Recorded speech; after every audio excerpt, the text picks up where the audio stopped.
Have you ever been a victim or a witness to gun violence? Do you think we would be better off if guns were banned or if you were armed with one? As an American citizen who exercises my Second Amendment right, and as someone who has seen gun violence, after researching both sides of the argument against and for assault weapons ban, I'm confident in my ability to inform you on this subject.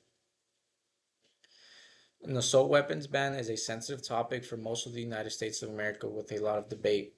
Understanding both the potential benefits and possible drawbacks is important for making an informed decision.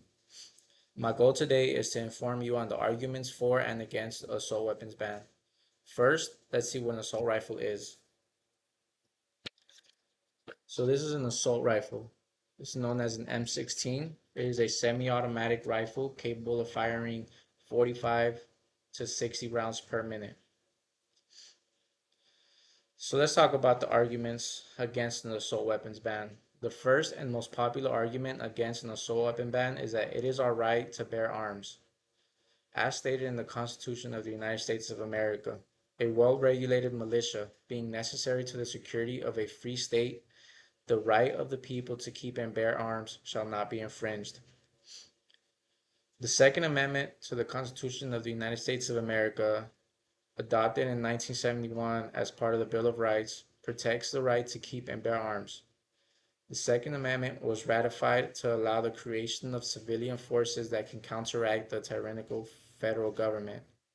Another argument is the United States has implemented an assault weapons ban in the past with little to no effort on criminal activity. So in 1994, a bill was signed into law by President Bill Clinton banning the manufacture and use of assault weapons ban that expired in 2004. As stated by Peter Grafstein in his article, assault rifles shouldn't be banned. The talks of an assault rifle ban in the US is more driven by emotion rather than the facts. And to use a quote to support the statement from W. Edwards Deming, lack of knowledge, that is a problem. It is my belief that if someone has knowledge on how to safely operate a firearm and how to practice proper gun safety, the likelihood of an accidental death is 0%.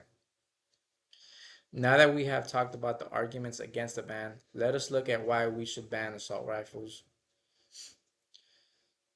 The founding fathers never accounted for intent or the the founding fathers never accounted for or intended such assault weapons would be created. So the Second Amendment was written at a time where the average firearm could fire more than one bullet without manual reloading. So these are the type of guns that were present during the writing of the Second Amendment.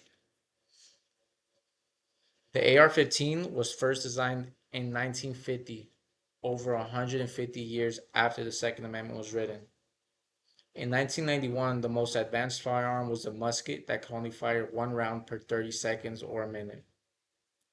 Another argument for an assault weapons ban is that multiple national polls consistently show that a majority of Americans support banning assault style weapons. According to a 2022 Gallup article, approximately 67% of Americans are in favor of an assault rifles ban, similar to the 1994 and 2004 ban signed by Bill Clinton. Also, a 2023 Pew Research Center survey found that 63% of Americans are in favor of banning assault weapons. And to quote an American veteran, Michael Diamond, assault rifles are uniquely lethal because they are designed to kill as many humans as possible as quickly as possible. The assault weapon was created for military use with the goal of neutralizing multiple human targets quickly. Because of their destructive capability, these weapons don't belong in civilian hands, and banning them would prevent future mass casualty shootings. So today we have talked about the arguments for and against the assault weapons ban. Now that we have discussed both sides, how do you feel about the assault weapons ban? Do you think we would be safer if we were banned? Or do you feel the safest hands are your own? Thank you.